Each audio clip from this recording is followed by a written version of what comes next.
As U.S. Secretary of State Marco Rubio wraps up a tour of the Middle East today, there are concerns about a renewed focus on Iran after these comments he made in a meeting with Israeli Prime Minister Benjamin Netanyahu.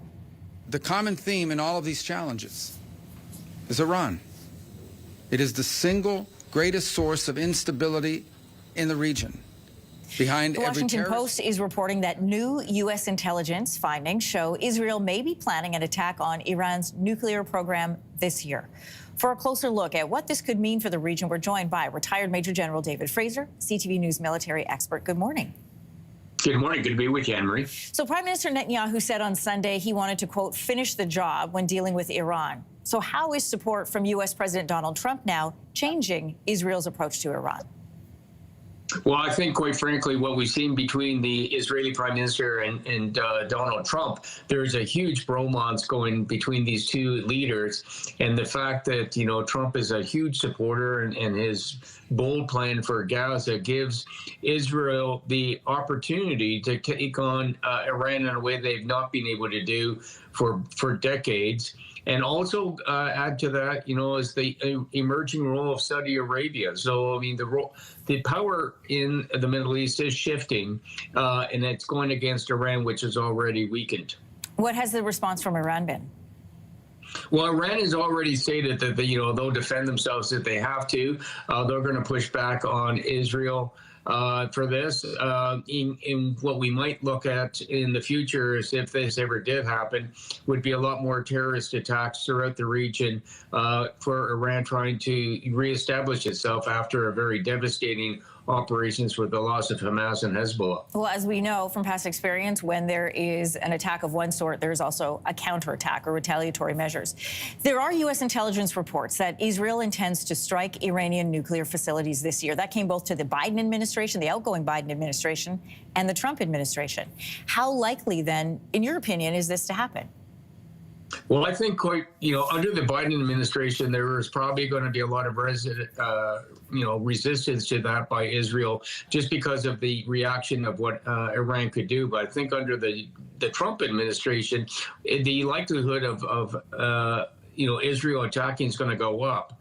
And I think, that is something that all of us should be, watching and fearful for, because the question is, what is Iran going to do in response? And again, for Israel to attack Iranian nuclear facilities, these are hardened, well-protected facilities, and how much damage can they do to Iran is really questionable, but it would be more of a political statement than an actual capability that can take out Iran.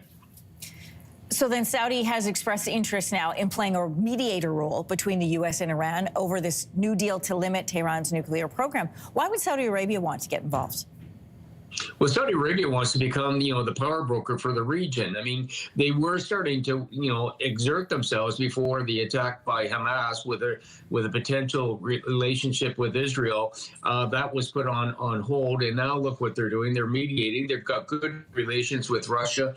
They've got good relations with the United States. They're now helping out with the area, with Gaza and now in Ukraine. They're going to be a regional player and an international player. So this is a very strategic role. And you've also seen that even Turkey is trying to get onto the coattails of what Saudi Arabia is doing. But Saudi Arabia are a world player now. I look at this sort of like tectonic plates. So what do you see then when you see all this shifting and moving starting to take place? What are your concerns? Well, the diplomacy that we've seen for the last 80 years has changed. United States that used to be, working with other organizations like the, EU, NATO and whatnot. Now it's all about strong men. And it's about, what the United States is working with. And they're operating almost under a special status where they determine what they will and will not do. But it is completely upended diplomacy that we have all understood for 80 years. And then, so what happens with all the players when the rules change? Well, quite frankly, we're now looking at what leaders and the relationships that leaders actually have.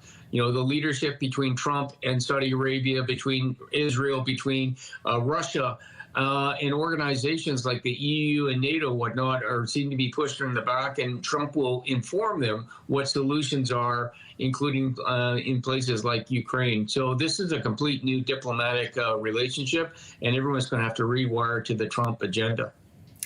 Major General David Fraser, CTV News military expert. Always great to have you on. Thank you. Anne-Marie, thank you. If you like that video, make sure to subscribe to the Your Morning YouTube feed, where you can find all kinds of new content posted every weekday morning.